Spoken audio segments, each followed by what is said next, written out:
हरियाणा में 25 मई को लोकसभा चुनाव के लिए मतदान होगा, जिसके चलते इन दिनों सभी पार्टियों का चुनाव प्रचार अपने चरम पर दिखाई दे रहा है। इसी बीच आज परिवहन मंत्री असीम गोयल अपने पैतृक गांव नन्योला में बीजेपी प्रत्याशी बंतो कटारिया के लिए प्रचार करने पहुंचे, जहां राज्य मंत्री असीम गोयल ने डोर टू डोर जाकर बंतो कटारिया के पक्ष में मतदान करने की अपील की। इसके साथ ही कई घरों में जाकर अपने पुराने साथियों से भी मुलाकात की। इस दौरान गांव नन्योला के दुकानदारों ने जगह जगह राज्य मंत्री असीम गोयल का गर्मजोशी के साथ स्वागत किया, तो वहीं असीम गोयल को भाजपा के पक्ष में मतदान करने का आश्वासन दिया।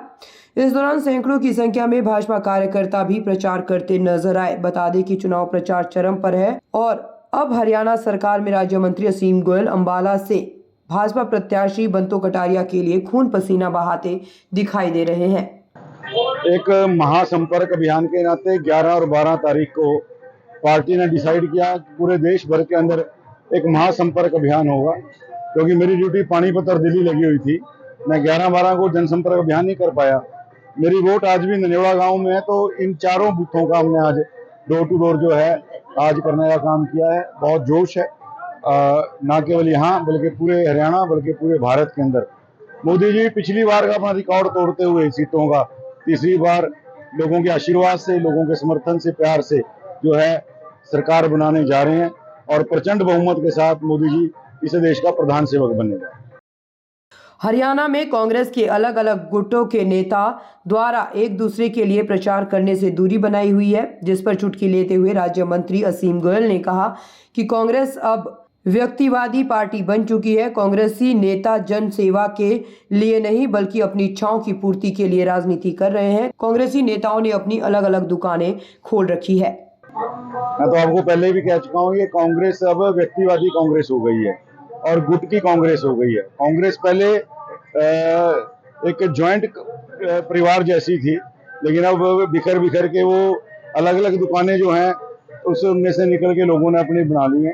कांग्रेस अब पार्टी नहीं है, एक व्यक्तियों का समूह केवल रह गई है और वो अपने अपने सत्ता की जो है अगर मैं कहूँ इच्छाओं को पूरा करने के लिए आज लोगों के बीच में है। कोई लोक सेवा के लिए कांग्रेस के लोग जो हैं लोगों के बीच में नहीं है। हरियाणा सरकार को गिराने के लिए विपक्ष इन दिनों जोर आजमाइश करने लगा है।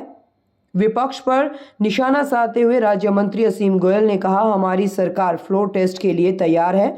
कांग्रेस और जेजेपी अपने सभी विधायकों के सहमति लिखवाकर राज्यपाल को दे। उन्होंने कहा कि हमारी सरकार मजबूती के साथ न सिर्फ अपना कार्यकाल पूरा करेगी बल्कि हम अगली बार भी सत्ता में आएंगे। के लिए हम तैयार हैं। आप लिख के दें 30 लोगों की, कांग्रेस के 10 लोगों की दुष्यंत जी लिख के दें, हम फ्लोर टेस्ट के लिए तैयार हैं। सरकार पूर्णतः बहुमत में है, पूरा समय पूरा करेगी। कांग्रेस के मंसूबे और विपक्षियों के मंसूबे कभी कामयाब नहीं होंगे। ये जनता के आशीर्वाद से बनी हुई सरकार है और तीसरी बार ना केवल भारत में ना और बल्कि हरियाणा में भी इसी जन आशीर्वाद के नाते जो है सरकार बने। ये दावे सबको करने चाहिए, वो भी मैदान में है। सच्चाई जो है सारी 4 जून को सामने आई जाए। दरअसल हरियाणा में 25 मई को होने वाली वोटिंग को लेकर चुनाव प्रचार जोरों पर चल रहा है और इसी कड़ी में अंबाला में भाजपा प्रत्याशी बंतो कटारिया के लिए कैंपेन चल रहा है और डोर टू डोर जाकर लोगों से वोट मांगे जा रहे हैं। फिर उस कड़ी में चाहे अनिल विज हो या फिर असीम गोयल, दोनों ही नेता बंतो कटारिया के पक्ष में वोट देने की लोगों से अपील कर रहे हैं।